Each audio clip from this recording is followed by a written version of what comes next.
La luz fría del salón de mármol rebotaba en cada esquina, haciendo que el ambiente se sintiera más tenso que una cuerda a punto de romperse. Era un lugar de lujo descarado, donde el silencio pesaba más que el aire, y donde una sola palabra mal dicha podía costarte caro.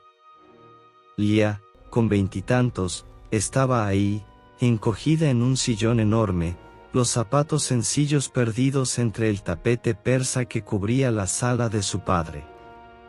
Parecía una sombra, un recordatorio incómodo de un pasado que el señor Víctor Castello, un tipo de mirada dura y barriga de quien nunca pasa hambre, prefería enterrar bajo montones de billetes recién ganados.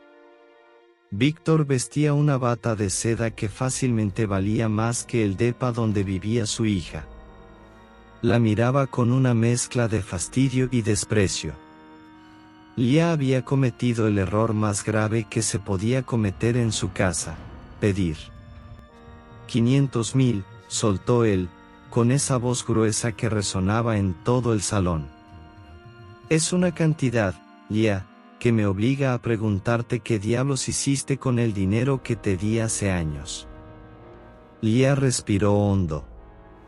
El aire se sentía denso, como si pesara. No podía decir la verdad, ni la deuda que su mamá había dejado, ni el proyecto de investigación que se estaba yendo al carajo. Es una emergencia, papá. Un último intento. Si no cierro esto ahora, pierdo todo. Tiene que ver con la herencia de mamá, es la única forma de recuperar lo que era nuestro. Víctor soltó una carcajada seca, sin una pizca de humor. Se giró hacia la chimenea apagada, donde una escultura de bronce parecía disfrutar del drama. ¿Perder qué, Lia? Si tú no tienes nada. Yo tengo.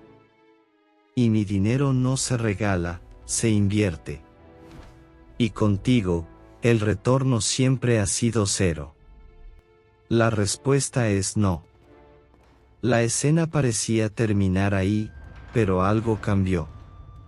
María, la nueva esposa de Víctor, la madrastra de Lia, estaba sentada en un rincón, medio escondida por la penumbra. Tenía un libro grueso entre las manos, el cabello perfectamente recogido y una expresión tranquila, casi helada. Hasta ese momento no había dicho ni una palabra.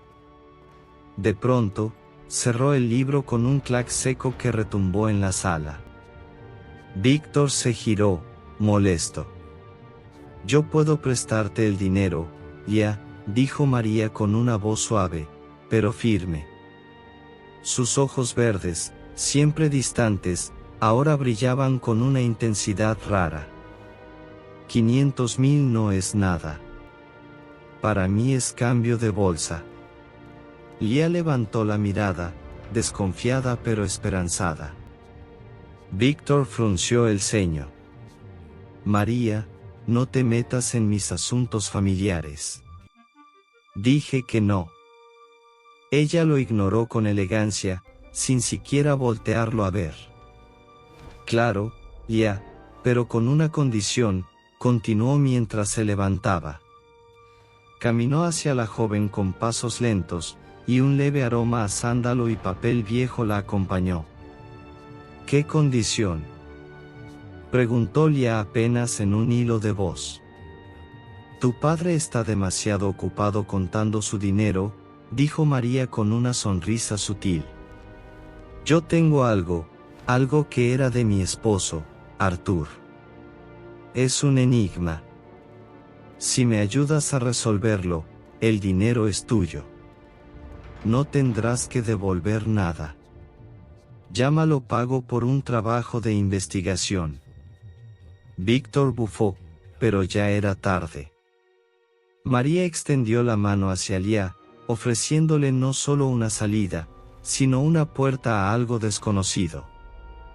Lia sintió la mezcla de rabia y curiosidad arder dentro de sí.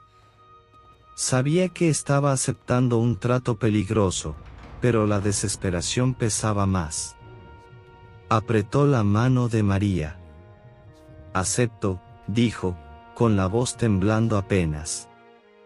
El aire cambió. La promesa de drama se volvió real. A partir de ese momento, la libertad financiera de Lia tendría un precio: entrar en el mundo oculto de Arthur, el hombre muerto que aún vivía en los secretos de María. El mundo de María y Arthur era una red tejida con pura discreción y poder, todo lo contrario al circo de ostentación de Víctor Castello. Arthur, el esposo multimillonario de María, no era de esos magnates que salen en portadas o presumen sus yates en Cancún. Era el tipo de hombre del que nadie habla, pero que mueve los hilos de medio planeta. El banquero de los banqueros. El güey que financiaba proyectos que en los papeles parecían aburridos: infraestructura, energía, transporte, pero que en realidad mantenían vivas las arterias de países enteros. María guiaba a Lia por un pasillo que conectaba la mansión con un edificio anexo. No era un oficinita cualquiera, sino un centro de datos disfrazado de galería de arte moderno, pisos impecables, luces frías, y ese zumbidito constante del aire filtrado. El olor era una mezcla rara entre papel nuevo, ozono y control absoluto. Arthur era la definición de perfil bajo. En los medios apenas se le mencionaba: una nota chiquita aquí, una donación allá, el empresario que apoya proyectos verdes, y ya. Pero detrás de esa fachada de santo, manejaba lo que algunos llamaban el imperio silencioso, un monstruo corporativo que no buscaba fama, sino poder. Su riqueza no estaba en lo que poseía, sino en su capacidad para manipular la realidad misma. Lia, mientras avanzaban, notó los detalles: cámaras escondidas en lugares imposibles, sensores biométricos camuflados como arte minimalista, y puertas de acero disfrazadas con madera fina. Eso no era seguridad contra rateros. Era otra liga. Seguridad de nivel gobierno, o quién sabe si algo más viejo y más turbio. María caminaba tranquila, con ese tono de voz sereno que te da más miedo que los gritos. Arthur no acumula por ambición, ya. Lo hace para proteger.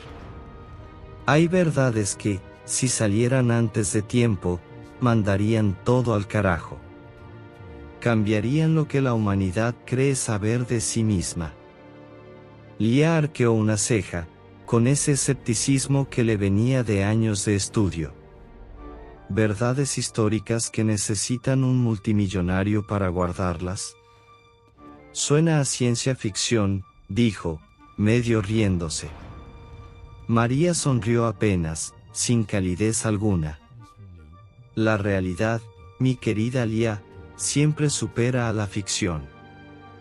Arthur no quiere que el mundo vea lo que él guarda. Quiere que el mundo vea solo lo que él deja ver. Fue ahí cuando Lia entendió: la verdadera riqueza de Arthur no era su dinero, sino su habilidad para guardar secretos. No solo los suyos, sino los de la humanidad entera. El tipo no era un coleccionista de arte, era un curador de verdades prohibidas. Y todo su imperio financiero era solo la cortina que tapaba algo mucho más explosivo. El ambiente era helado, controlado al milímetro, como si hasta el aire tuviera dueño. Lia sintió una mezcla rara de empatía y rabia: empatía por el peso que Arthur cargaba, rabia por el simple hecho de que alguien tuviera tanto poder para decidir lo que el resto del mundo podía o no saber. María se detuvo frente a una pared lisa, de concreto pulido. Puso la mano sobre un punto invisible. Se oyó un pshhh suave, como si el aire se soltara, y un pedazo de la pared se hundió, revelando una puerta blindada de titanio cepillado. Lo que estás a punto de ver, susurró María, con la voz tensa, es la clave de mi condición, y el corazón de la vida secreta de Arthur. Él lo llama el archivo Cincinnato. La puerta empezó a abrirse, lenta, pesada, con un chirrido que parecía venir de otra era. Lia sintió un olor metálico mezclado con algo más antiguo, como pergamino y polvo de piedra. En ese instante supo que estaba entrando a un pasado que el mundo había olvidado a propósito. El imperio silencioso no se construía con dinero. Se construía con historias que nunca debieron contarse. La bronca financiera de Lia venía de lejos, con raíces bien clavadas en la tragedia y en lo oculto. La lana que estaba buscando no era para comprarse bolsas ni coches, era para saldar una deuda que seguía manchando el nombre de su mamá difunta, Elena. Eran 500,000 pesos, necesarios para recuperar unos documentos rarísimos, la única herencia con valor real que Elena había dejado, y que ahora estaban en manos de un cabrón de esos que no tienen alma ni piedad. Elena no era como Víctor, con su amor por el dinero nuevo y las apariencias. Ella se había partido el alma en una investigación histórica que rayaba en la obsesión. Estaba convencida de que la familia Castello no era solo una línea de comerciantes, sino de guardianes de un conocimiento antiguo, un secreto familiar perdido desde los tiempos del pinche imperio español. Lo que ella necesitaba con desesperación eran los documentos de Cádiz, un paquete de cartas y un diario codificado que su mamá había empeñado en sus últimos meses para pagar un tratamiento que nunca funcionó. Según las notas de Elena, esos documentos eran la clave para entender cómo una fortuna familiar gigantesca del siglo XVII se había desvanecido sin dejar rastro. Mamá siempre decía que el dinero no desapareció, se escondió, explicó Lia a María, mientras entraban al cofre. La luz tenue revelaba estantes de acero llenos de cajas selladas, con un aire frío que olía a papel viejo y secretos guardados. Ella creía que nuestros antepasados participaron en una especie de conspiración de silencio, tal vez ligada a un rollo político o religioso de la época. Por eso el dinero no podía gastarse, debía protegerse, para algo más grande que nosotros. El contraste era brutal. La historia de Elena, llena de sacrificio y búsqueda de verdad, contra el hielo emocional del cofre de Arthur. Lia sintió esa mezcla de rabia y tristeza, como si el universo se estuviera burlando de ella, obligándola a negociar la memoria de su madre con su madrastra solo para recuperar lo que ya era suyo por derecho. Pero había un detalle crucial. Los documentos de Cádiz mencionaban, entre líneas, a un grupo llamado los Custodios de la Flecha. Elena estaba segura de que ese grupo había organizado una operación financiera brutal en su época, moviendo plata y oro del Nuevo Mundo hacia Europa, pero desviando una parte enorme en el camino.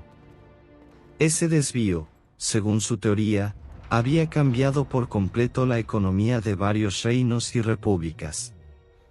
María escuchaba en silencio, pero con los ojos bien abiertos, observando todo a su alrededor. No le interesaban los lingotes ni las joyas, sus ojos se clavaban en las cajas selladas, en los papeles. Tu madre buscaba una historia que alguien se encargó de borrar, dijo finalmente, con ese tono de quien ya sabe más de lo que dice. Causa y efecto. Lo que fue borrado a propósito. Y sí, eso encaja perfecto con lo que Arthur guarda aquí. Lia sintió un escalofrío. ¿Y si el secreto de su familia estaba conectado con el de Arthur? ¿Y si su herencia no era dinero, sino conocimiento? La posibilidad la sacudió.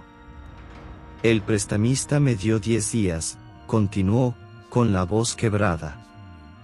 Si no recupero los documentos, los va a vender en el mercado negro de antigüedades, al mejor postor. Y con eso se pierde todo el trabajo de mi mamá, toda su historia. La urgencia era real. Se le notaba en la mirada, en el temblor de las manos. María sintió despacio, comprendiendo más de lo que decía. Su oferta ya no sonaba a préstamo, sino a trato, un intercambio de saberes, de secretos, de poder. El dinero de Víctor no pintaba aquí. Ni la ostentación, ni los lujos. El juego era otro, información. La herencia de Lía no era una fortuna, era una pista. Y esa pista la estaba llevando directo al corazón de la vida secreta del multimillonario Artur. El destino se había activado. La historia acababa de ponerse buena. María caminó hasta una mesa enorme en el centro del cofre, protegida por una cúpula de vidrio hermético que parecía sacada de un laboratorio secreto del gobierno. El aire ahí adentro era más seco que el desierto de Sonora, filtrado hasta el exceso, como si hasta una partícula de polvo fuera un crimen. Lía la siguió, con los nervios revueltos entre la ansiedad y una curiosidad que ya se sentía peligrosa. La condición, empezó María, apoyando la mano con cuidado sobre el objeto en medio de la mesa, es que me ayudes a descifrar esto. Esto, era una losa de piedra oscura, casi negra como el ébano. Medía como 1 metro de largo y unos 30 centímetros de ancho. Parecía un pedazo roto de algo mucho más grande. No tenía ese brillo de mármol caro ni de cuarzo pulido, era una roca volcánica pesada, con puntitos de cristal que relucían bajo la luz blanca del domo. La superficie estaba cubierta de incisiones profundas, líneas y símbolos que parecían venidos de otro planeta. Lía, que había pasado años estudiando códices y lenguas muertas, frunció el ceño. No era griego, ni latín antiguo, ni egipcio. Era otra cosa. Algo que vibraba con una energía vieja, una geometría que daba miedo de tan exacta. Esta placa se encontró en una de las propiedades más viejas de Artur, allá en la Toscana, explicó María, dando la vuelta a la mesa con esa calma suya que rayaba en lo inquietante. Él la guarda desde hace 20 años. Ha contratado a los mejores criptógrafos del mundo y nadie ha podido sacarle más que unas cuantas letras sueltas. Artur está convencido de que esto es la llave a una nueva sección del archivo Cincinnato, una parte que ni él mismo conoce. Lía se inclinó sobre la losa. Olía a piedra mojada, a hierro oxidado y a siglos de polvo. Ya entendía, el préstamo no era por dinero, sino por conocimiento. María no quería comprar su silencio, quería comprar su mente. Es una cifración por sustitución, probablemente polialfabética, murmuró Lía, metida de lleno en el trance de la lógica, pero la base lingüística parece prerromana, o quizá una lengua aislada de algún culto local. Mientras hablaba, los ojos le brillaban. Por un momento se olvidó de su deuda. El desafío intelectual le inyectaba vida, casi placer. María asintió despacio. Artur cree que el contenido tiene que ver con el origen del nombre Cincinnato. El cónsul romano que se retiró a su granja y luego regresó para salvar la república. Un hombre con poder, que eligió el silencio. El nombre no es casualidad. Lía repasó los símbolos con la vista. Había repeticiones, estructuras lógicas. No era un caos. Y de repente sintió algo que no esperaba, empatía. Ese multimillonario, con todo su poder y sus contactos, estaba atrapado por un misterio que ni todo su dinero podía resolver. Y la única persona con la llave era ella. «¿Si lo resuelvo?», preguntó Lía, levantando la mirada hacia el rostro frío de María, ¿Qué piensa hacer Arthur con la información? ¿Qué es realmente el archivo Cincinnato? ¿Una colección de artefactos, o una pinche arma histórica? María suspiró y se encogió de hombros. Arthur dice que es la prueba de la oscilación cuántica de la historia. Una demostración de que pequeñas acciones del pasado crearon realidades completamente distintas a las que creemos haber vivido. Él protege esos puntos de quiebre para evitar el caos, el miedo y el colapso de la fe colectiva. Lia sintió el golpe emocional como una ola. Una parte de ella se moría por saber más. La otra ardía de rabia ante la idea de que alguien pudiera controlar la historia entera de la humanidad como si fuera un guión. Aceptó. El dinero era la excusa. El secreto de la placa, la verdadera tentación. La condición estaba clara. El precio del pasado de su madre sería descifrar el pasado prohibido del esposo de María. Y ya, sin saberlo, acababa de abrir la puerta a umbral del que nadie regresaba igual. La puerta del cofre de titanio se cerró con un chirrido grave, dejando a Lia y a María encerradas en un silencio tan espeso que hasta el aire parecía detenido. La temperatura estaba clavada en 18 grados, ni más ni menos. El olor a ozono y papel viejo impregnaba todo. Era la primera noche de Lia ahí dentro, y el lugar se sentía como un santuario profano, un templo dedicado a guardar secretos capaces de poner de cabeza al mundo entero. María no fue directo a la placa. Primero la llevó por un pasillo estrecho, blindado con plomo, donde cajas de cedro flotaban en repisas magnéticas que parecían salidas de una peli de ciencia ficción. No quería solo mostrarle el objeto, sino dejarle claro en qué tipo de infierno elegante se estaba metiendo. Tienes que entender el contexto, Lia, dijo María, bajando la voz casi hasta un susurro. El archivo Cincinnato no es un museo. Es la prueba de que la historia es un palimpsesto, una historia escrita encima de otra, borrando la verdad real. Arthur ha dedicado su vida a conseguir y proteger estos fragmentos de realidades suprimidas. Se detuvieron frente a una vitrina refrigerada. Adentro, un mapa. Pero no cualquier mapa, un pergamino grueso, dibujado con tinta ferrogálica, fechado a finales del siglo XIV. Mostraba las rutas comerciales del Mediterráneo, pero con marcas y notas que contradecían todo lo que se enseña en los libros. Lia lo miró y se le encendieron todas las alarmas académicas. Esto está mal, dijo, señalando con el dedo. El puerto principal debería ser Barcelona, pero aquí marcan Valencia. Y las rutas hacia Chipre ni siquiera existen en ningún registro conocido. María sonrió apenas, con esa expresión de quien disfruta ver a alguien entender por fin la magnitud del asunto. Exacto. Este mapa pertenece a otra realidad.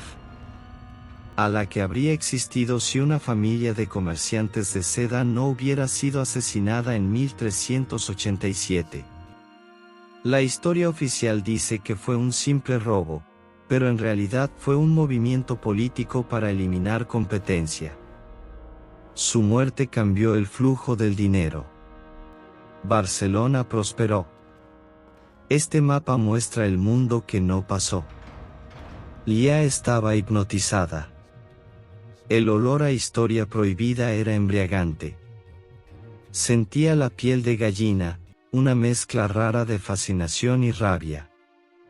Fascinación por la idea de que la verdad podía tener versiones, y rabia al darse cuenta de que unos cuantos con poder habían decidido cuál de esas versiones sobrevivía. Sus ojos regresaron a la placa de ébano, descansando sobre la mesa como una presencia viva.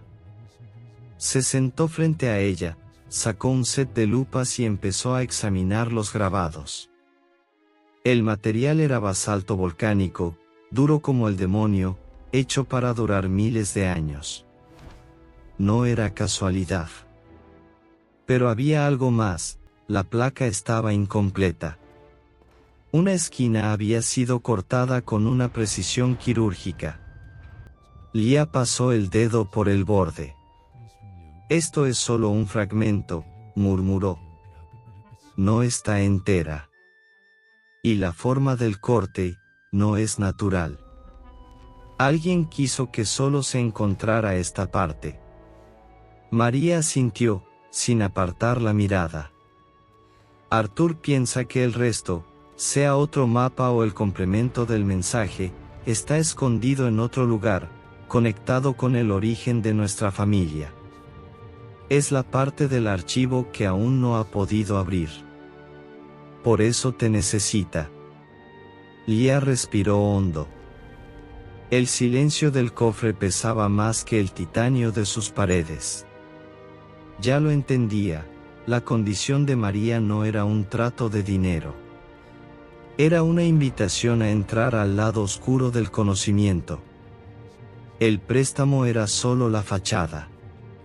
La verdadera oferta era complicidad. Y esa placa, que al principio parecía su salvación financiera, se había convertido en una puerta a un laberinto de secretos que llevaban siglos escondidos. Esa noche, ya comprendió algo que cambiaría su vida. La vida secreta de Arthur no era solo suya. Era la historia secreta de toda la humanidad. Lia se aventó las siguientes 48 horas clavada en la placa de ébano, sin dormir casi nada.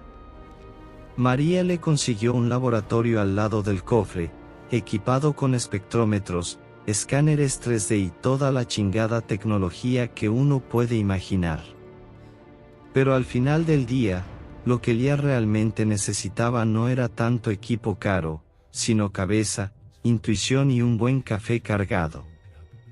La luz blanca del laboratorio hacía que todo se viera como un quirófano, frío, silencioso, casi sagrado. La primera revelación llegó después de hacer una digitalización tridimensional del fragmento. Las incisiones no eran superficiales, como simples grabados, estaban rellenas con una mezcla de óxido de hierro y partículas microscópicas de oro. Una técnica artesanal tan laboriosa que solo alguien con un propósito enorme la habría usado. Eso confirmaba, esa piedra no era cualquier cosa. Era una pieza monumental. La placa de ébano, como Lia decidió llamarla, era claramente un pedazo de mapa o de texto direccional. Los símbolos recordaban a las inscripciones etruscas, pero más geométricos, más a propósito. Lia se metió tanto en el rollo que empezó a aplicar fonética comparativa, cruzando sonidos y patrones antiguos. Sospechaba que estaba ante un dialecto itálico arcaico, modificado para que ningún curioso pudiera leerlo. Y fue ahí, entre un diagrama celeste y una secuencia de 5 símbolos repetidos, que Lia dio con algo.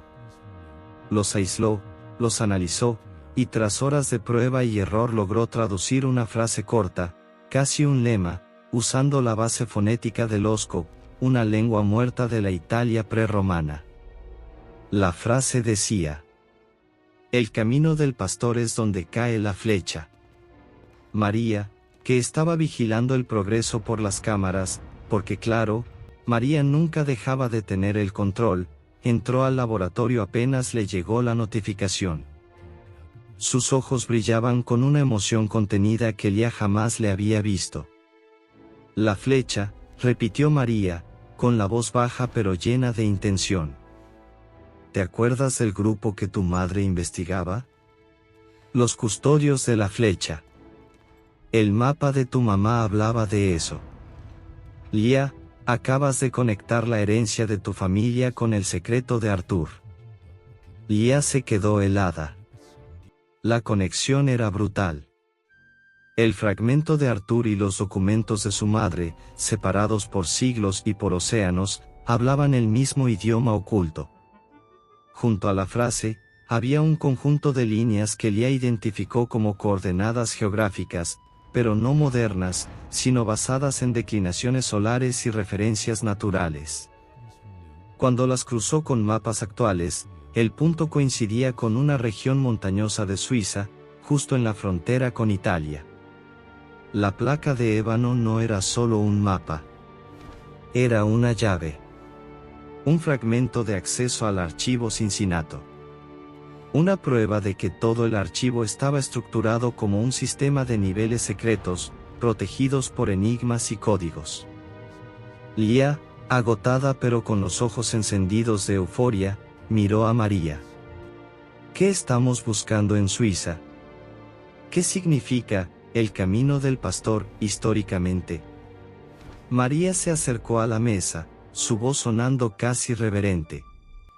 Arthur ya lo sospechaba. Suiza, la neutralidad, los bancos. Es el origen del dinero limpio y del sucio. Es donde empezó todo. La placa de ébano es la primera de 3. Es solo un fragmento del mapa completo, el que señala el lugar donde la familia de Arthur comenzó a esconder la verdad. Lia entendió. Arthur no era discreto por modestia. Era discreto porque su fortuna no era una colección de empresas.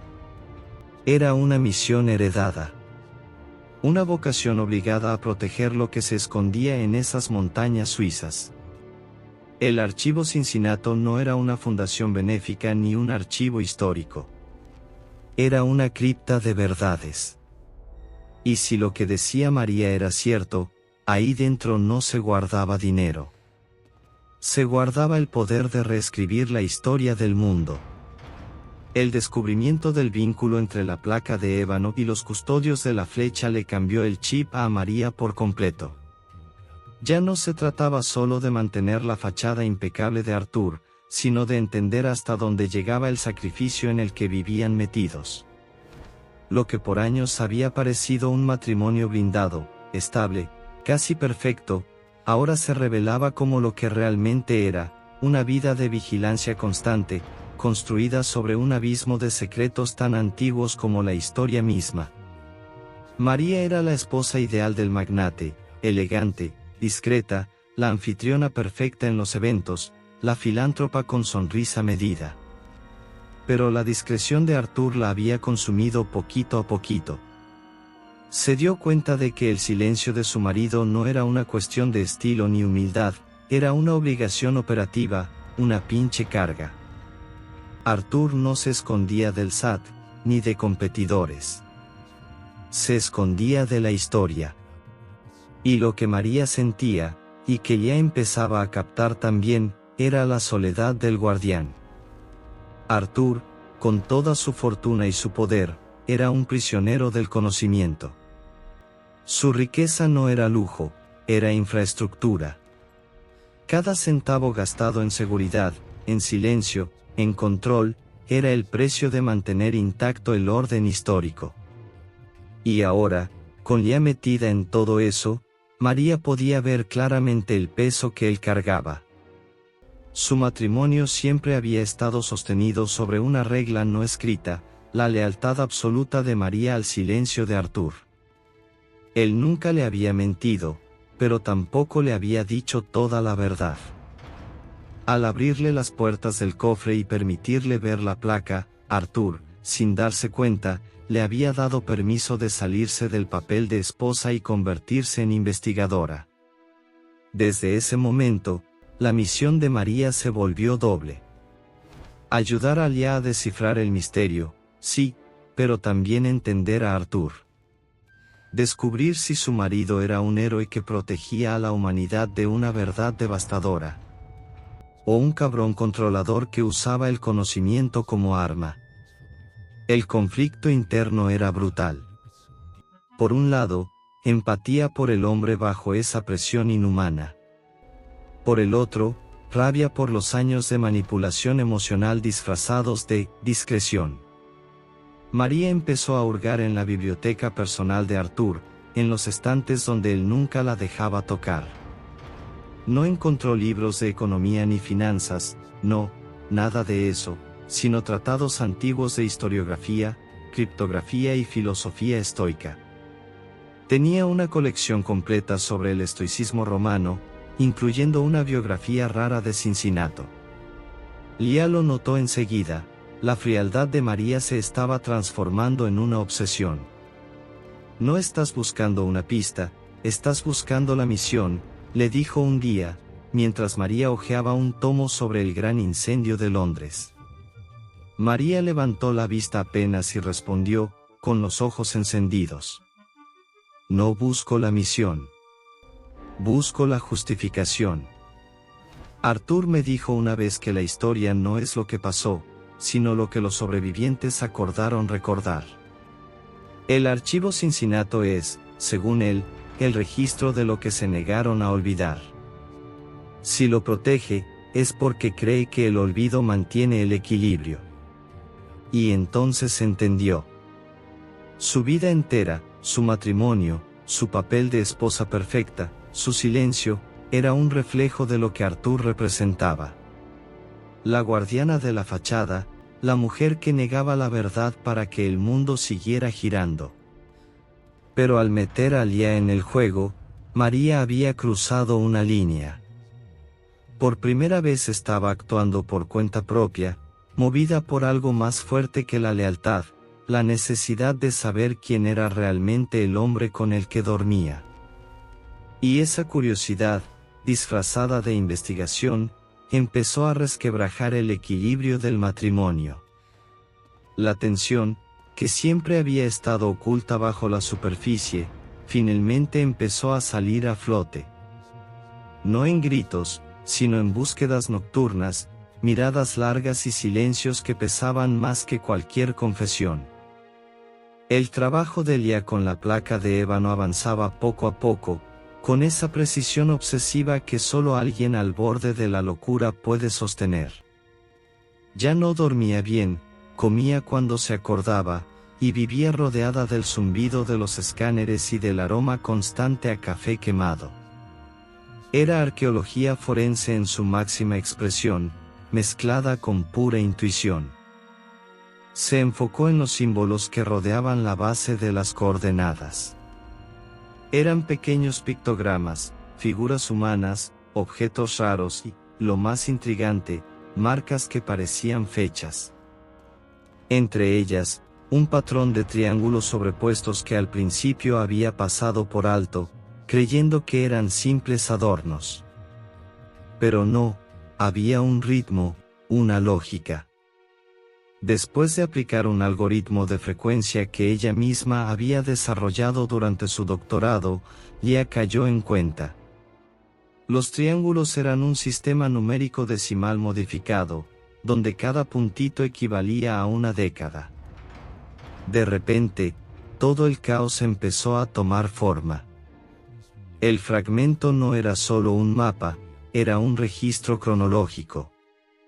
Y ahí estaba, grabado justo al lado de las coordenadas suizas.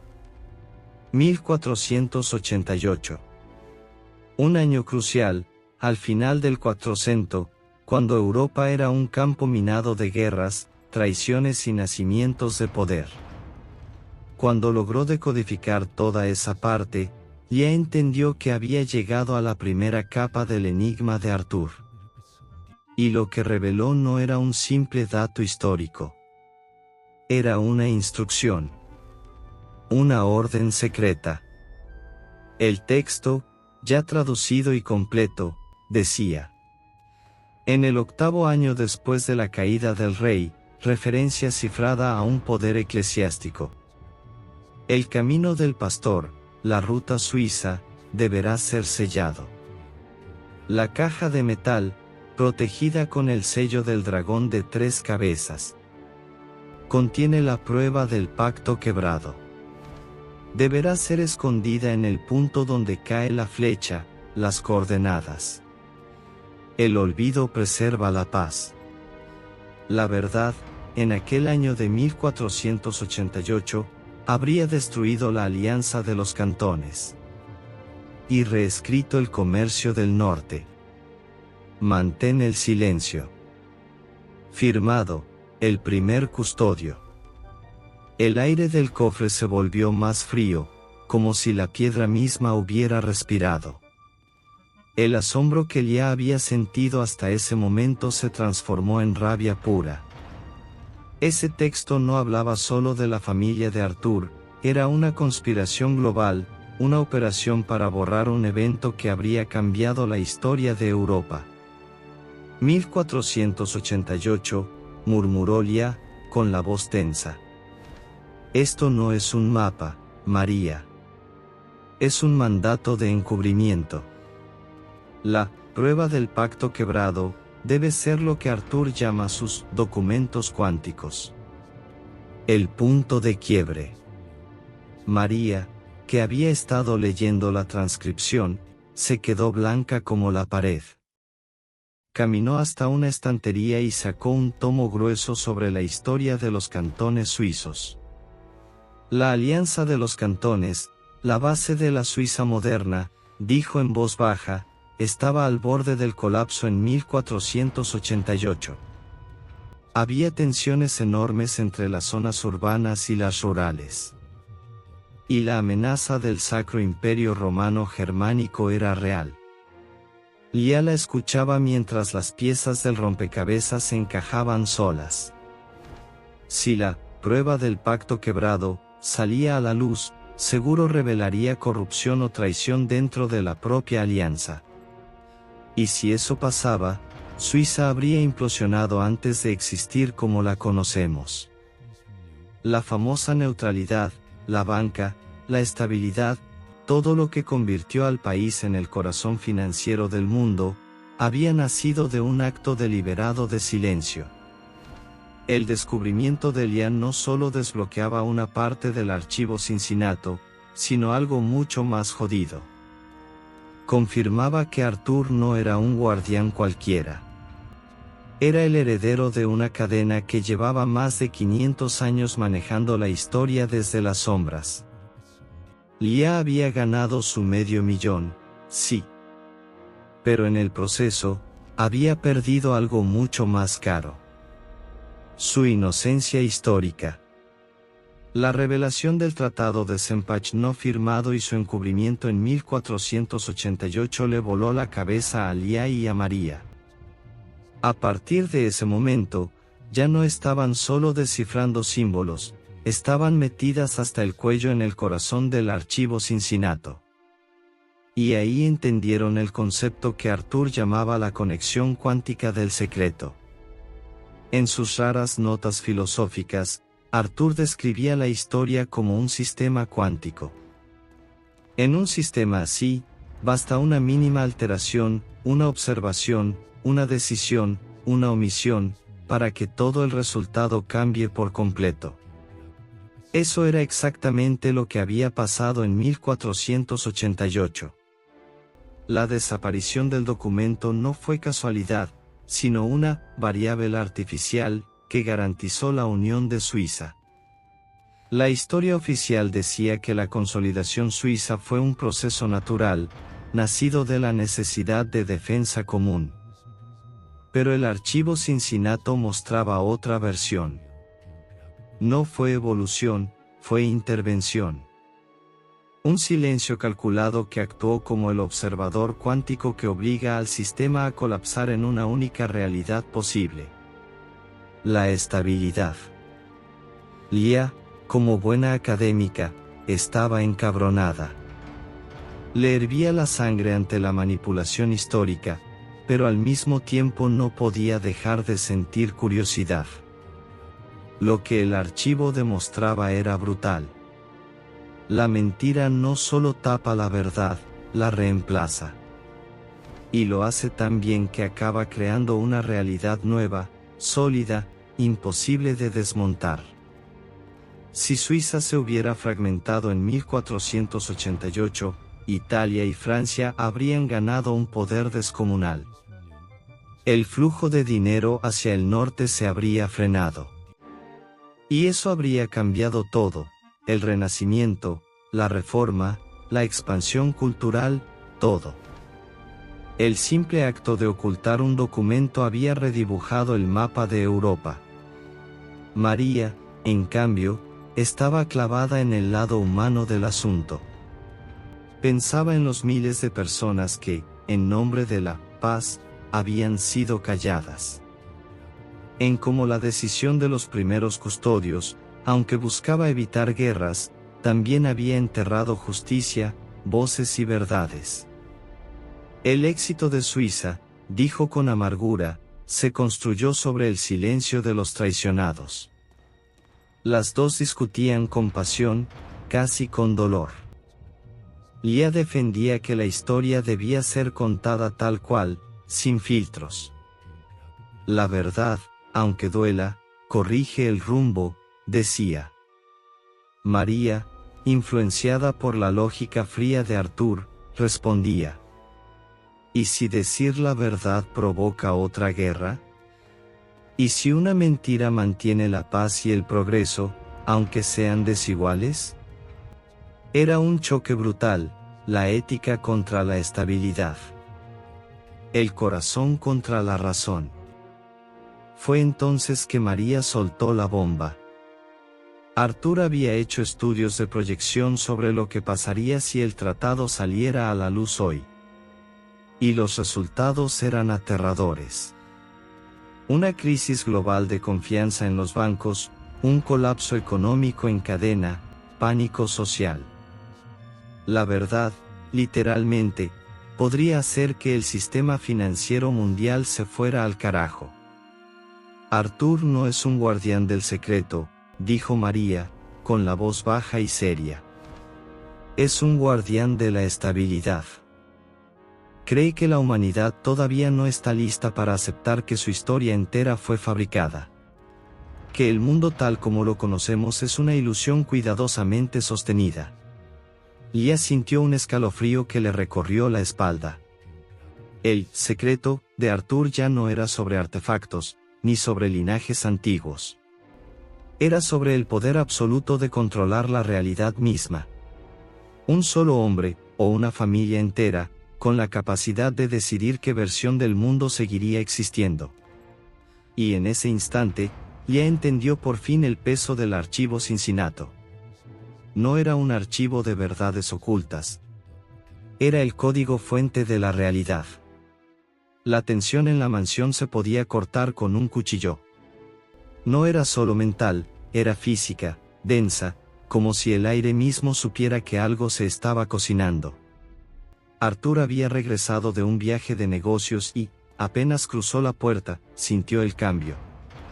Ese olor sutil a investigación, a curiosidad prohibida. Era un hombre que notaba todo, un vaso fuera de lugar, una puerta mal cerrada, un silencio más largo de lo normal. Y ahora, cada gesto de María y de Lia le gritaba que algo no cuadraba.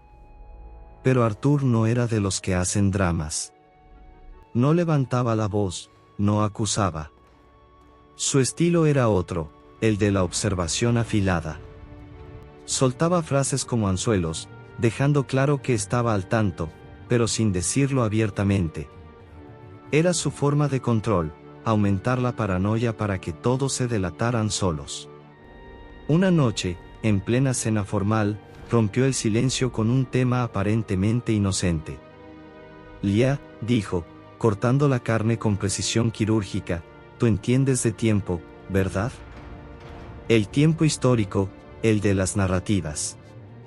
A mí me fascina cómo un segundo perdido o ganado puede cambiar el resultado de una carrera. O de una vida. Levantó la vista. Sus ojos grises, fríos como acero, se clavaron en los de ella. Algunos dicen que el pasado no se puede cambiar. Yo digo que el pasado es solo el presente mejor escondido. Y que la mejor seguridad no es la que impide entrar, sino la que hace inútil salir. Boom. Lia lo entendió al instante. Era un golpe disfrazado de metáfora. Él sabía. Tal vez no los detalles, pero sabía que María había roto el pacto de silencio, y que ya estaba metida hasta el cuello en la decodificación. María, sentada frente a ellos, mantuvo la calma perfecta. Ni un músculo se movió. Respondió con elegancia quirúrgica. Arthur, justo hoy ya me explicaba algo sobre el silencio selectivo en el arte. Como a veces la ausencia de una línea o un color puede dar más fuerza a la obra que su presencia. ¿No crees? Arthur sonrió. Una sonrisa sin alma, de esas que solo mueven los labios. El silencio, mi querida María, es la moneda más cara que existe. Es lo que permite que el ruido del mundo siga su curso. Y claro, el silencio solo se rompe cuando mantenerlo cuesta más que romperlo. Después de eso, nada volvió a ser igual. Arthur empezó a hacer más viajes de negocios, pero Lia notó los cambios. Nuevos sensores infrarrojos, cerraduras reforzadas, cámaras con movimiento térmico. Todo el perímetro del cofre había sido actualizado en secreto. No intentaba detenerlas, no todavía. Solo las estaba vigilando. Midiendo hasta dónde llegaría la lealtad de María. El matrimonio se convirtió en una partida de ajedrez a 1000 por hora. María comenzó a comunicarse con Lia usando códigos escondidos en los márgenes de libros de poesía. Hablaban de la placa de ébano llamándola el libro gris. Cada mensaje era una jugada, una provocación, un riesgo. Lia sentía como su curiosidad se mezclaba con la empatía hacia María, que estaba arriesgando su matrimonio, y su vida, por una verdad que Arthur se empeñaba en mantener enterrada. La rabia contenida de Arthur era el verdadero motor de todo. No era un villano de caricatura, era un hombre al límite. Un guardián sosteniendo el peso de siglos de secretos sobre los hombros. Y así, la mansión Castello dejó de ser un hogar para convertirse en algo más oscuro. Un tablero donde la verdad, el poder y el amor jugaban su propia guerra silenciosa. La desconfianza cada vez más marcada de Arthur y la urgencia casi desesperada de María las empujaron a meterse más hondo en la siguiente capa del archivo Cincinnato. María estaba decidida a demostrarle a Lia, y a sí misma, que la misión de Arthur no era solo poder por poder, sino que tenía una base moral. La clave para la siguiente revelación apareció donde menos lo esperaban, en una pequeña gaveta lateral del cofre, un compartimiento que ni siquiera aparecía en el inventario oficial. Ahí, entre papeles viejos y polvo, encontraron un sello de cera perfectamente conservado. Era diminuto, pero hermoso, mostraba un barco mercante cargado hasta el tope, navegando bajo lo que parecía ser un sol poniente. No llevaba el símbolo de los custodios de la flecha, sino el emblema de una compañía comercial del siglo XVII. Lia lo reconoció de inmediato. Era el estilo clásico del periodo dorado de la navegación holandesa. El olor del lacre, una mezcla de brea, cera de abeja y ese toque salado de mar viejo, la transportó mentalmente a los muelles húmedos de la era colonial. Con la lupa en mano, ya empezó a leer las inscripciones diminutas en latín comercial que rodeaban el escudo. Ahí estaba, una referencia directa a la flota Esmeralda, fechada en 1683. Según los registros históricos, esa flota se había hundido misteriosamente en su viaje de regreso desde las Indias Occidentales. Un desastre natural, decían los libros. Una bendición disfrazada, para los ingleses y franceses, y un golpe durísimo para la Compañía Holandesa de las Indias Occidentales. Pero el archivo Cincinnato contaba otra historia. El sello no era la prueba del naufragio. Era el sello original de la orden que lo fabricó. Había servido para cerrar las cartas que daban luz verde a la intervención. Entre los documentos de Arthur había copias cifradas de los diarios de uno de los capitanes de la flota Esmeralda. Y ahí estaba la verdad. No hubo tormenta, no hubo naufragio. Hubo una maniobra secreta de desvío. La flota fue redirigida, bajo órdenes cifradas, hacia puertos ocultos en la costa de Sudamérica. La carga, azúcar, especias, café, nunca se perdió. Fue escondida y luego reintroducida poco a poco en el mercado europeo durante los siguientes 20 años. Ese era el segundo gran secreto del archivo. Una manipulación deliberada de rutas marítimas y del mercado colonial en 1683. Los custodios, que ya estaban operando en ese entonces bajo la fachada del comercio holandés, no buscaban robar. Buscaban controlar. Si la flota Esmeralda hubiera llegado completa, con toda su carga, el exceso habría desplomado los precios del azúcar y del café. Eso habría destrozado las economías coloniales del Caribe y de Brasil. Una caída así habría provocado rebeliones de productores, caos financiero y el colapso del sistema atlántico. El custodio de esa época, un armador holandés con poder para mover gobiernos, decidió fingir la tragedia. Más vale perder barcos que perder el orden, habría escrito en una carta cifrada. Simular la pérdida mantuvo los precios altos, y con eso, la esclavitud siguió siendo rentable. El sistema sobrevivió. Las cadenas también. Lia apretó los puños. Sintió una rabia ardiente subiéndole por el pecho. La estabilidad económica de 1683 había sido comprada con dolor humano. El progreso de Europa se había financiado con siglos de miseria. La manipulación del mercado no era teoría conspiranoica, era un hecho, documentado, sellado, preservado. María la miró en silencio y dijo despacio: la estabilidad siempre cobra su precio, ya. El secreto de 1488 salvó a Suiza del caos político. El de 1683 salvó a Europa del colapso económico, pero al costo de millones de vidas. Arthur heredó esa maldición. Lia bajó la vista hacia el pequeño sello. Tan simple, tan discreto. Y, sin embargo, era la prueba física de que la vida secreta de Arthur no era solo de un hombre, sino de una línea completa de manipuladores del poder. Moldeando el rumbo del mundo desde las sombras. El sello de cera era más que un símbolo. Era la firma silenciosa de quienes habían decidido, siglo tras siglo, qué verdades merecían sobrevivir, y cuáles debían hundirse con la flota Esmeralda. La revelación del secreto del azúcar amargo de 1683 le pegó a Lia como un golpe seco al pecho. El olor del lacre, esa mezcla de cera de abeja y sal marina, se confundía en su mente con el aroma imaginario de siglos de injusticia quemándose en silencio. El misterio ya no era un rompecabezas histórico, era un crimen moral sostenido con elegancia académica. Los documentos del archivo Cincinnato sobre ese periodo eran fríos, duros, imposibles de justificar. El armador holandés, el custodio de esa época, había dejado todo perfectamente anotado, con una precisión escalofriante. Calculó que si el precio del azúcar se desplomaba en 1683, los grandes hacendados de Barbados y Jamaica quebrarían al instante. Y esa quiebra, decía él, provocaría la liberación masiva de personas esclavizadas, una crisis de mano de obra y una guerra de clases brutal, justo cuando las potencias europeas estaban demasiado jodidas económica y militarmente para intervenir. Su conclusión era, mejor, dejar que la economía siguiera su curso lento y desigual.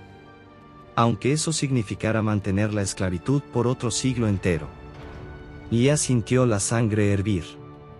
Era una mezcla de asco y rabia ante esa frialdad, ante ese cinismo disfrazado de lógica. ¿Cómo podía alguien calcular la miseria humana como si fuera una variable contable? María, con su serenidad habitual, trató de justificarlo. Arthur siempre dice que el archivo Cincinnato no crea el mal, solo evita el caos, explicó. En 1683, Europa estaba a punto de estallar en guerras religiosas. Un colapso económico en las colonias habría encendido una guerra global un siglo antes de tiempo, con millones más de muertos. Los custodios evitaron eso. Lia negó con fuerza. ¿Evitaron eso? ¿O lo pospusieron sobre las espaldas de millones de esclavizados? No puedes llamarle estabilidad a lo que se sostiene con cadenas. Eso que Arthur protege no es paz, es control.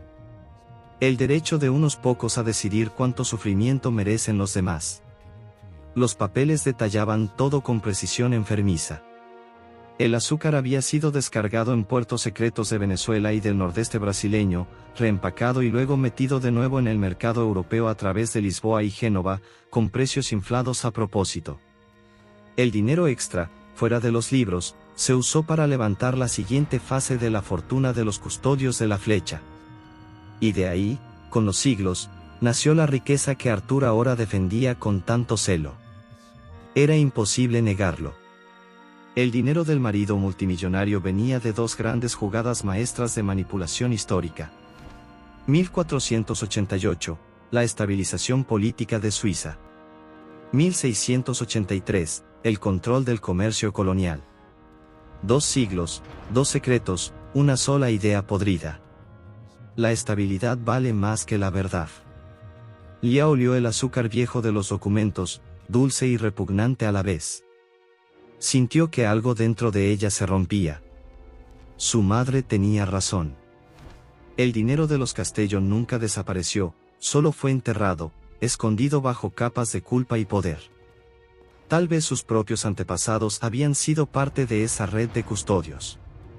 Tal vez a ella le tocaba pagar la deuda. El drama histórico se mezclaba con el personal. La herida del pasado ahora ardía en su propia sangre.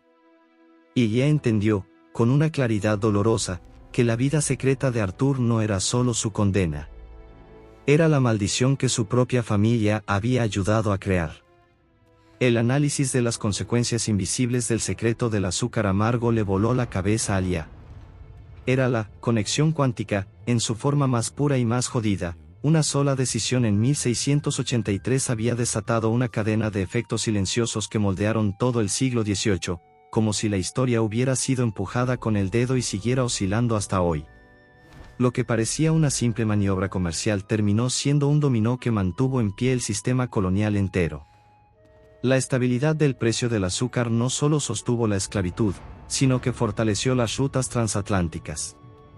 Los custodios, al controlar el flujo, lograron que las economías inglesa y francesa, rivales de la holandesa, crecieran despacio pero sin colapsar, evitando que una potencia se hiciera demasiado fuerte y encendiera una guerra europea antes de tiempo.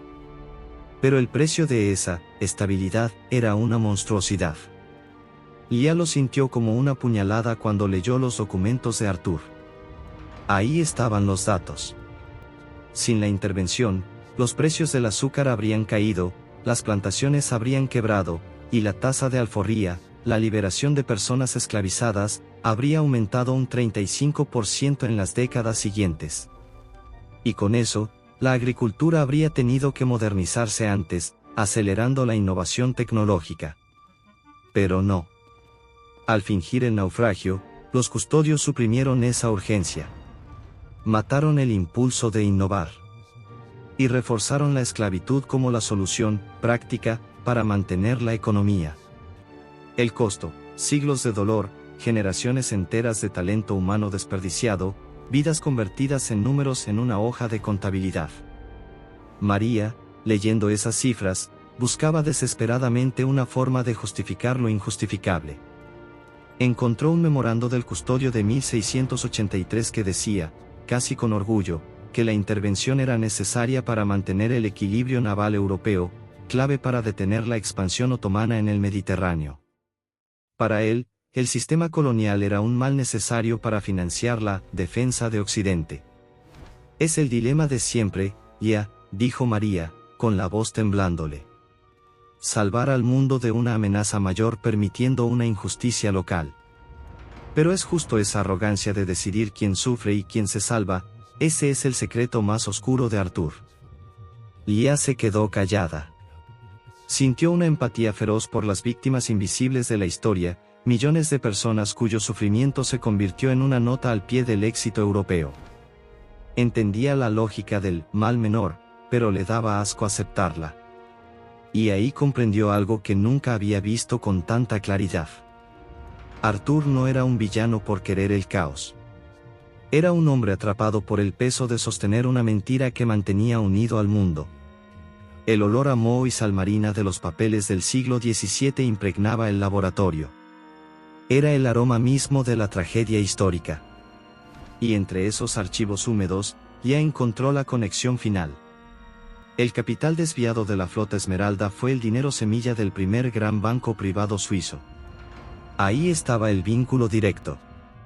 El secreto de 1683 y el de 1488 no eran episodios aislados, sino piezas del mismo rompecabezas. De ahí había nacido toda la fortuna de Arthur. Un círculo perfecto y perverso. La estabilidad como meta. La manipulación como medio. Y la riqueza de Arthur como el escudo que mantenía viva la mentira. La tensión, que hasta entonces se había mantenido contenida entre los pasillos y el cofre, explotó con un frío calculado durante una cena privada donde Arthur insistió en que Lia estuviera presente.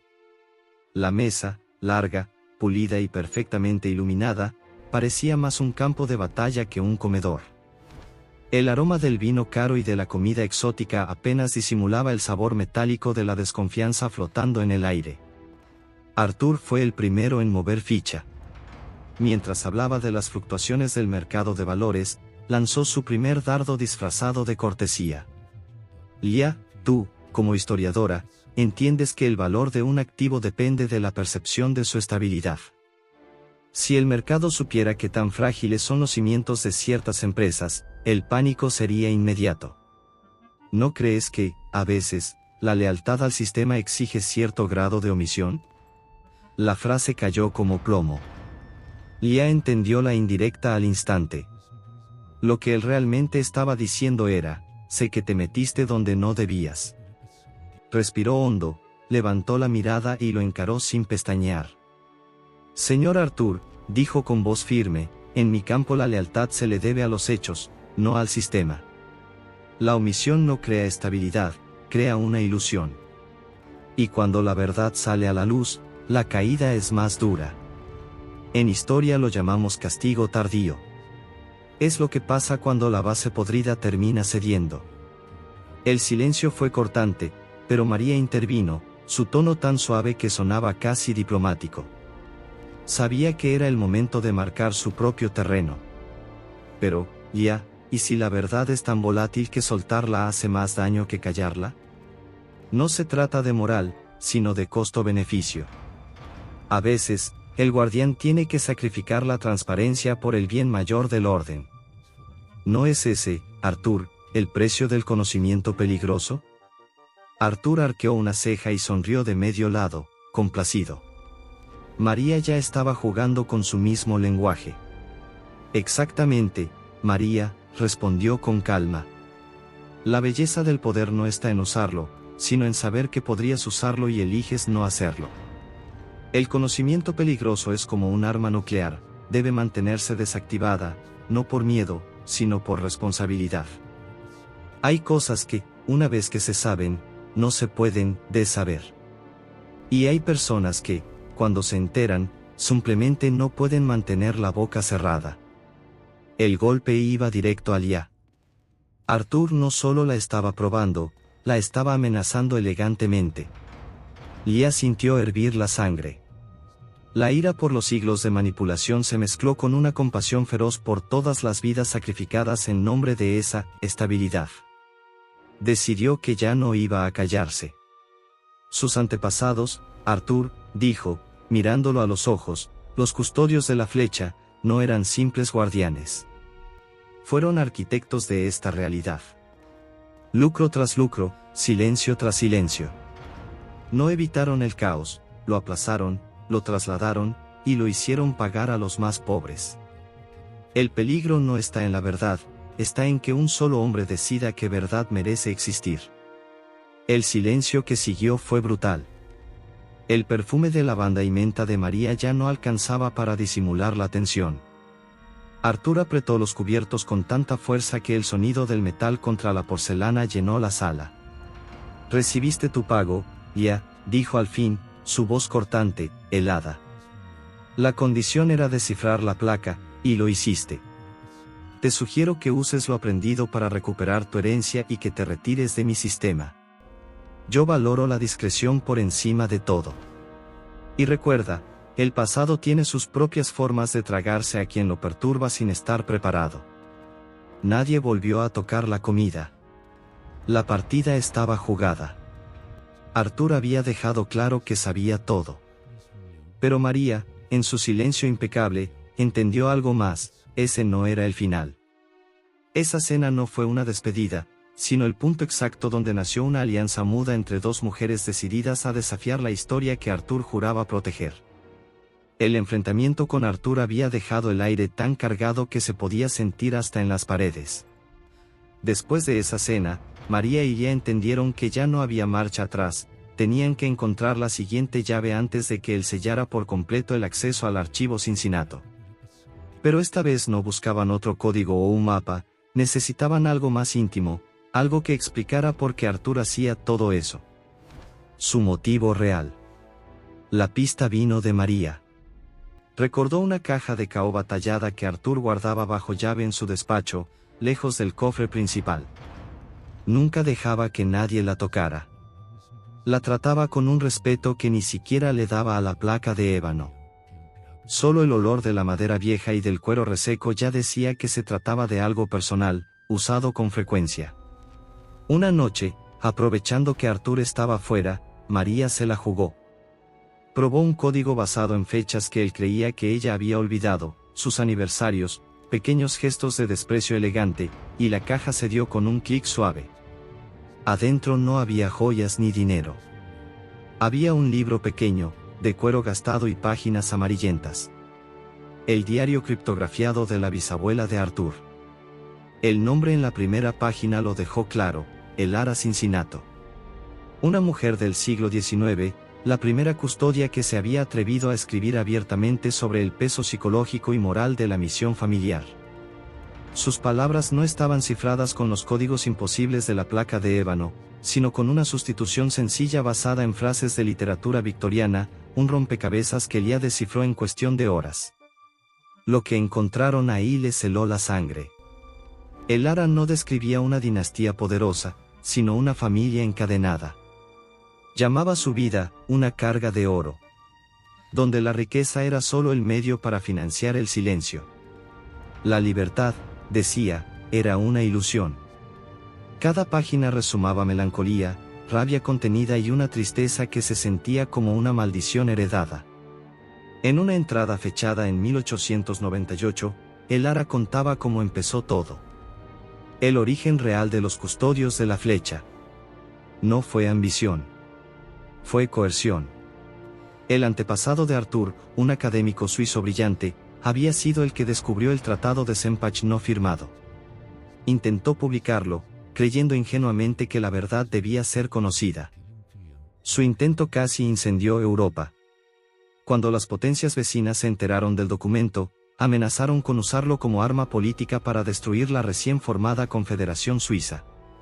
Entonces, un consejo de figuras poderosas, banqueros, eclesiásticos, jefes de Estado, los llamó y les dio un ultimátum: enterrar la verdad y usar su fortuna para mantener el equilibrio, o enfrentar la ruina de su nombre y una guerra inmediata. Eligieron el silencio. Eligieron el deber. Y así nació la maldición. Una familia condenada a acumular riqueza no para vivir, sino para ocultar. El dinero se volvió su prisión. El oro, su cadena. Lia sintió algo quebrarse dentro de ella. Por primera vez, tuvo empatía real por Arthur. No era un monstruo, ni un tirano. Era el último eslabón de una servidumbre disfrazada de poder. Un heredero atrapado en una promesa que ya nadie recordaba por completo. En las últimas páginas, Elara había escrito el juramento que todos los custodios debían memorizar. Mantener la mentira que sostiene la paz. La verdad es un lujo que la humanidad no puede pagar. Seremos el muro del silencio. La muralla de oro. El peso de Cincinnato. Cuando Lia terminó de leer, las manos le temblaban. El diario lo explicaba todo.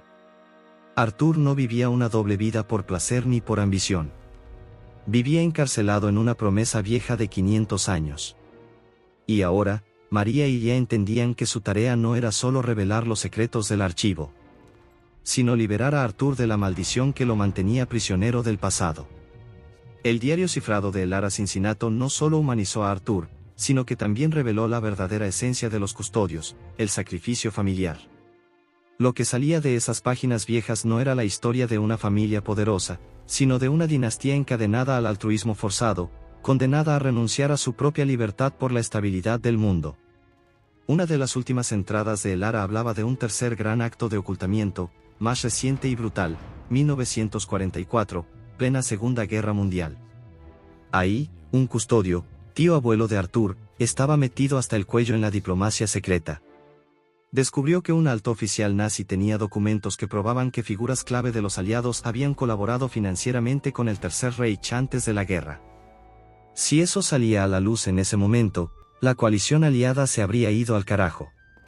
Normandía no habría ocurrido, la guerra se habría prolongado por años, y millones más habrían muerto. El custodio tuvo que decidir entre la justicia o la supervivencia del mundo. Eligió el silencio. Negoció la ocultación de los documentos a cambio de la salvación de miles de judíos, garantizando su paso seguro hacia Suiza. El archivo Cincinnato lo registró como el trueque de hierro y sangre. El custodio usó toda la fortuna familiar para sobornar al oficial nazi, asegurando que las pruebas de colaboración quedaran enterradas y el foco siguiera en la derrota del eje. El sacrificio fue claro.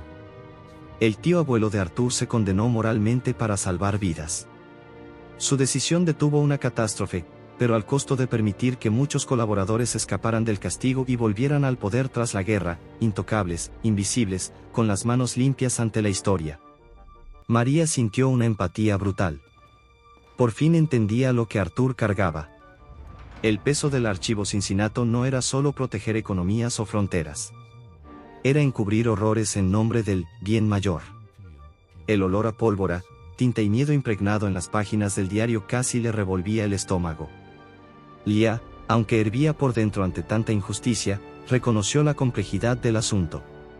Comprendió que la riqueza de Arthur no venía solo de manipular el mundo, sino de contenerlo, de mantener el caos bajo control. Vivía sabiendo que, si fallaba, el precio sería el colapso total de la estructura global. En las últimas páginas, El Ara había dejado algo más, una pista. Hablaba de la construcción de una sala cero, un búnker bajo la mansión, aislado de todo tipo de escaneo o señal, diseñado para guardar la pieza más peligrosa del archivo, el testamento final. Esa sala no estaba dentro del cofre. El acceso, según El Ara, se activaba con una secuencia específica de notas musicales en el piano del patio central. El verdadero secreto no era lo que Arthur escondía, sino la cadena de sacrificios que su familia había hecho durante siglos para mantener el silencio. Una red de dolor, culpa y obediencia disfrazada de deber. Esa era la maldición del fardo de Cincinnato. Una familia que se convirtió en muralla, de oro, de silencio y de soledad, para que el resto del mundo pudiera dormir tranquilo.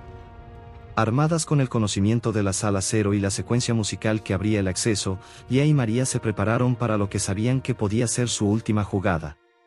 La mansión estaba más callada que nunca, ese tipo de silencio que pesa, que avisa. Arthur, supuestamente, estaba conectado a una conferencia internacional, pero ambas sabían que su ausencia podía ser una trampa. El olor del pasto recién cortado en el patio central y la humedad del aire nocturno le daban a la escena un aire de tensión cinematográfica. Según el diario de El Ara, la sala cero era el corazón del archivo Cincinnato, el núcleo real del sistema. No solo guardaba fragmentos o copias, sino la historia completa, los artefactos originales que sostenían el andamiaje de la realidad suprimida. La secuencia musical, un fragmento oscuro de una sinfonía de Mozart que Arthur solía silbar sin darse cuenta, fue introducida en un panel casi invisible, escondido bajo un banco de piedra ornamentado. El olor de la piedra fría y la tierra mojada llenó el aire cuando María presionó la última nota. Un sonido mecánico, suave pero inconfundible, vibró bajo sus pies. El banco se deslizó lentamente hacia un costado, revelando una escalera en espiral que bajaba hacia la oscuridad. No había luces, ni señal de ventilación. Lía encendió una linterna LED de alta potencia, el haz de luz cortando la negrura como un bisturí. La bajada fue larga, casi interminable. Cada paso sonaba como si descendieran hacia otra época. El aire allá abajo era denso, con olor a metal, roca y algo más, una ausencia total de vida. Como si el tiempo no se atreviera a moverse en ese lugar. Cuando por fin llegaron, la vista las dejó sin palabras. La sala cero era gigantesca, una caverna revestida de plomo y concreto, inmune a cualquier escaneo o pulso electromagnético. En las paredes, cientos de cajas metálicas perfectamente alineadas, cada una marcada con fechas y eventos. Era como mirar una versión clandestina de la historia del mundo, archivada por una sola familia durante siglos. Allí estaba todo. El Tratado de Sempach no firmado de 1488, el original, con los sellos rotos. Los diarios de la Flota Esmeralda de 1683, narrando con detalle el desvío de carga y el naufragio falso. Y el dossier 1944, los documentos reales que demostraban la colaboración aliada con los nazis. Lia se quedó helada. Su rabia por la manipulación de la historia se mezclaba con una especie de respeto involuntario por la magnitud de lo que Arthur custodiaba. Ya no era solo un multimillonario, era el guardián de la Matrix, literalmente. En el centro de la sala, sobre una columna de basalto, había una vitrina de cristal blindado. Dentro, cuidadosamente conservado, estaba el pergamino de papiro final, el artefacto que Elara había llamado el testamento. El vidrio tenía un último candado, un lector de voz que pedía pronunciar el juramento del custodio. María, con la garganta apretada, miró a Lia y recitó despacio, palabra por palabra, el texto que había memorizado del diario.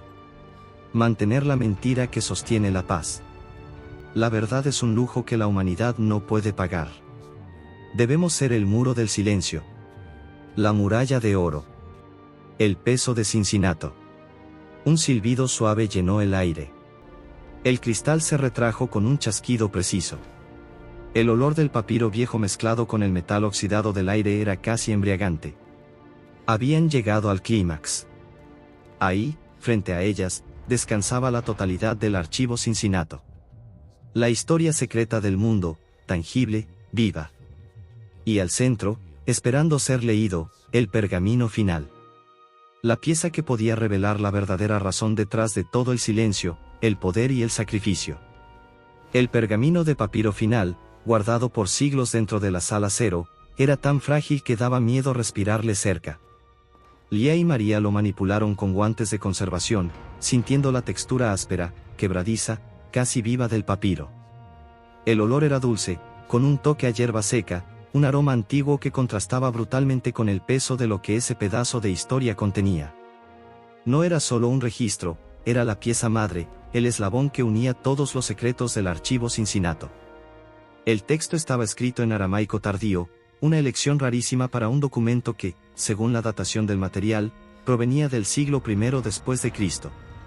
Lia lo descifró rápido, su mente entrenada conectando símbolos como si estuviera desenterrando una mente antigua. No era un documento político ni religioso, sino una crónica filosófica, firmada por un grupo de sabios helenísticos obsesionados con la causalidad de la historia. Ahí estaba el origen de todo. Según el papiro, el universo histórico operaba en ciclos de catástrofe, y cada cierto tiempo la humanidad se acercaba tanto a verdades peligrosas que amenazaba con autodestruirse. Estos sabios habían identificado 3 gatillos de colapso. La disolución de una creencia base, religiosa o política, la exposición de una traición fundacional dentro de una civilización, la revelación de que la historia misma puede ser manipulada. Cuando uno de esos 3 detonadores se activaba, el caos era inevitable.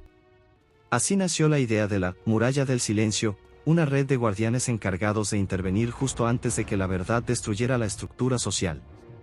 El papiro cerraba con una frase que, al leerla, Lia sintió que le atravesaba el pecho. Era el credo central de Arthur, la frase que lo regía todo. El hombre soporta la falta de pan, pero no la falta de certeza. Cuando la certeza del pasado muere, el futuro deja de existir.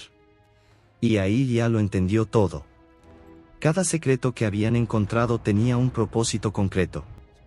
1488, Suiza evitar la disolución política, proteger la creencia en el orden.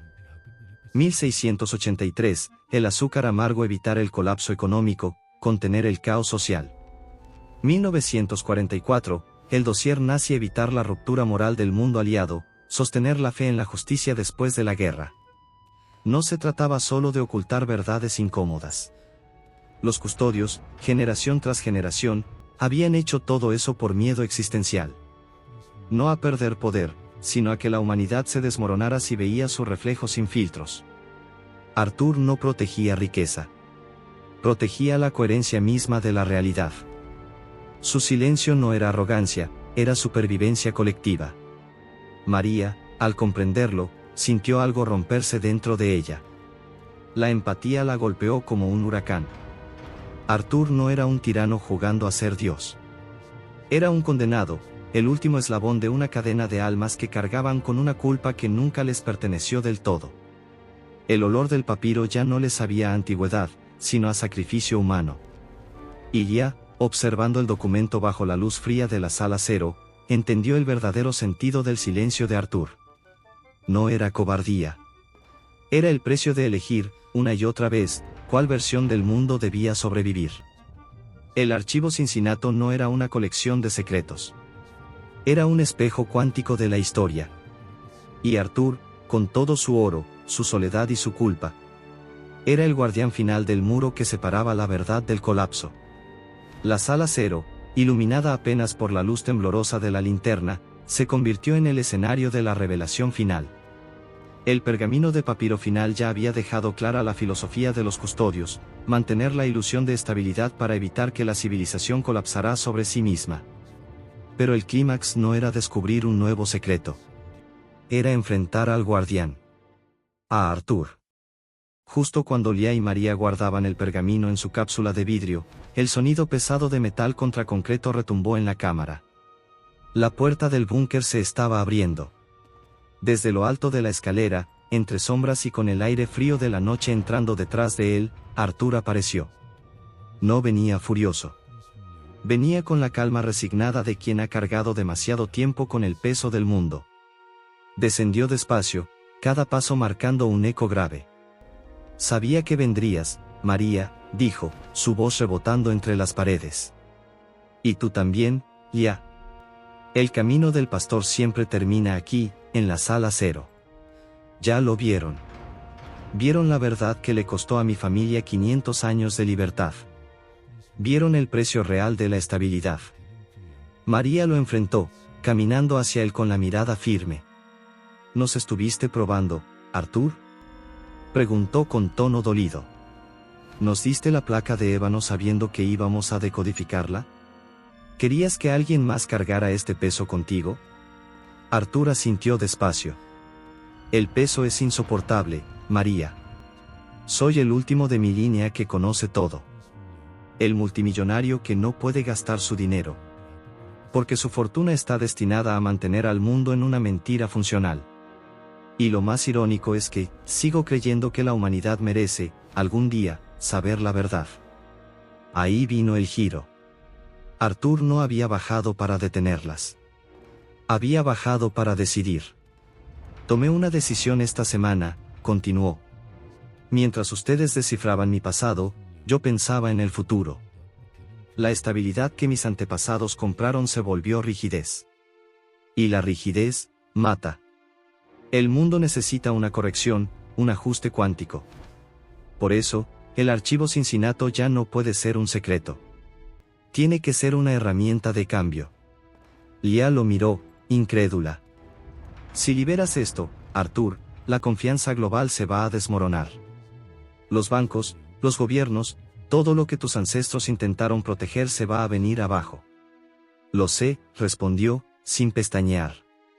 Pero el riesgo es necesario. La verdad cuántica de Cincinnato dice que la historia no es lo que pasó, sino lo que la gente cree que pasó. Y esta mentira, la que nos sostiene, nos está matando poco a poco.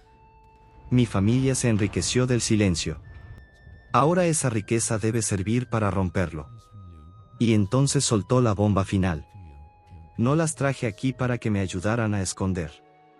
Las traje para que me ayudaran a revelar.